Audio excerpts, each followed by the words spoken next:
Kako bi kar na kratko pokomentirali, Viktorja, ste zadovoljni z prejemniki nagrad? Ali ste za koga drugega stiskali pesti? Jaz moram reči, da nisem nič stiskala pesti, ampak da sta mi ta slon in sadež vsako leto bolj duhovita. No. Res, to je vse, kar lahko rečem. Pa seveda se mi zdi, sem zelo presenečena, da je dobil Tomaž Pandur, ki so ga na Prešernovih nagradah pozabili.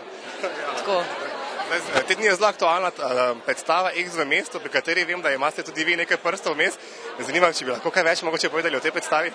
Nimam kaj več povedati, ker dekleta so me vprašala, če bi mogoče napisala širšo verzijo, neke parodije Seksa v mestu in se še dogovarjamo. No. So pa tako dobro predstavico to mini naredile, da mogoče se bomo pa res dogovorili. No. Pa je ta življenjski slog Seksa v mestu slog primeren za Slovenijo? Seveda ne, zato bi pa naredila parodijo.